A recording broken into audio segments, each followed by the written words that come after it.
Volkanovski. He's on fire. But not everyone is convinced he's a true GOAT yet. In fact, both Nate Diaz and John Jones recently shared their thoughts, and they weren't exactly glowing. They were filmed talking on a Russian reality show that's like a budget version of The Ultimate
serious rumors that Ilia may soon face Charles Oliveira for the interim lightweight belt, and Ariel posed a wild question. Could Islam moving to welterweight actually be the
scariest grappler in MMA today? Let's not forget, Jack is on a rampage right now. The guy's undefeated in the UFC, riding an 18-fight win streak and fresh off a massive win over Belal Muhammad. That win wasn't luck, it was pure skill, and it caught the attention of one man who knows a thing or two about championship matchups. Daniel Cormier DC had a lot to say about this matchup, and trust me, it's stuff you need to hear.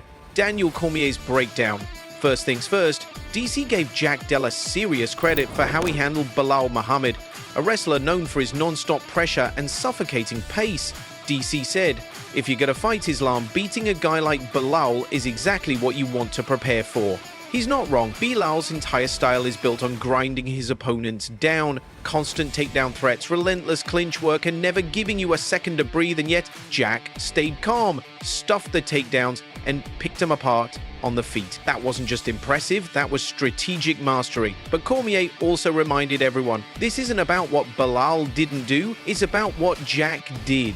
He stayed composed. He didn't panic. He fought smart. That's what matters. And now he's going to need all of that and more to face Islam, because Islam is not Belal. He's a whole other beast. Now, let's talk about what's at stake in this fight. Islam Makhachev, #1 pound-for-pound fighter on the planet. The man is chasing history. If he wins a UFC 317, he becomes a 2-division champion, a legacy-cementing achievement that only a handful of fighters have ever reached. But on the flip side, Jack Della Maddalena has the chance to do something just as shocking. Stop the most dominant force in the UFC today. Imagine that. Imagine Jack defending his belt by beating Islam. His name would shoot straight to the top of the sport. He wouldn't just be the welterweight king. He'd be a global superstar overnight. This is a rare moment.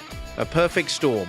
2 fighters at the peak of their powers, one going up in weight to take over, the other defending the throne he just fought his heart out to claim. Fans are already going crazy over this one, and Daniel Cormier summed it up perfectly. This is the fight. I'm fired up. The fans are fired up. Let's go. But wait, let's zoom out again. Because while Islam versus JDM is grabbing headlines, there's another fire quietly building. Ilia Topuria versus Charles Oliveira. We mentioned it earlier, but now let's take a deeper look. With Islam stepping up to welterweight, the lightweight division is wide open, and it looks like the UFC is wasting no time filling that gap. The frontrunner, Ilia Topuria, versus Charles "the Bronx" Oliveira for the interim lightweight title. Now that's a fight. Ilia Topuria is undefeated, a rising star with lethal striking and crazy confidence. And Charles? He's a former champ, a submission master, and a fan-favorite warrior. But here's the twist. Charles's wild style, full of unpredictable chaos, might be exactly what Ilia needs to break through.